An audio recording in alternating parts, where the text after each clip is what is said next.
د واتساپ یو نوی خوندور اپشن چې تاسو کولی شئ آډیو میسج لیکلي پیغام یا لیکلي خط ته واړوئ.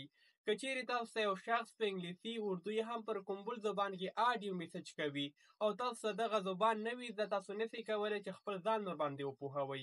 خو دوستانو، د واتساپ له نوي اپشن سره تاسو کولی شئ آډیو میسج لیکلي خط یا لیکلي بڼې ته واړوئ، چې بیا تاسو کولی شئ دغه لیکلی پیغام یا لیکلی خط په اسانۍ سره له یو زبان څخه بل ته ټرانسلیټ کړئ.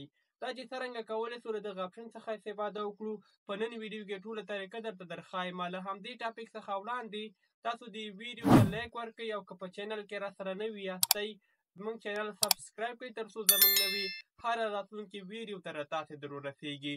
همدارنګه زموږ ادرس په ټولنیزو رسنیو کې درسره فالو کړئ.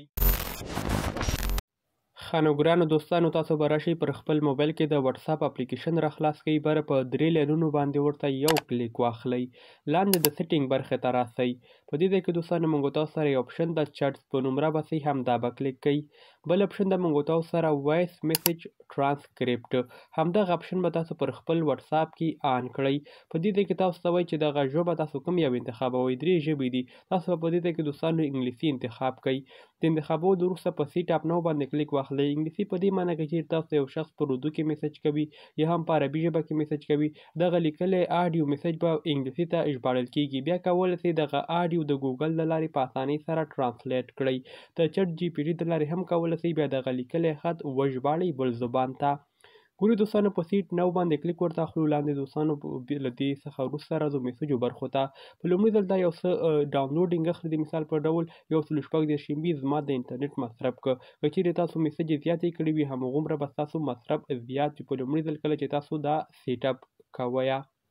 اوس دوستانو، په الحال ماته کوم شخص وایس میسج نه ده کړی چې زه تاسو ته عملاً در وښایم، خو مقصد تاسو پر خپل واتساپ کې وایس میسج ټرانسکریپټ آن کړئ. بیا که چیرې تاسو ته یو بل شخص په بل زبان کې میسج کوي، همغه آډیو میسج به لیکلي خط ته اوړي او بیا کولی شئ د ګوګل د لارې په اسانۍ سره وژباړئ. او اوس مهال که چیرې ستاسو پر موبایل کې یا ستاسو پر واتساپ کې دغه وایس میسج طریقه نه وي موجوده، تاسو به راسئ پلی سټور ته او په سرچ کې واتساپ ولیکئ. د دې څخه تاسو خپل واتساپ اپلیکیشن اپډیټ کړئ، نو دغه نوی اپشن به ستاسو پر واتساپ کې هم اویلیبل سي.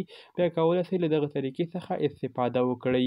دا و دوستانو چې څرنګه کولی شو آډیو میسج لیکلي خط یا لیکلي پیغام ته واړو.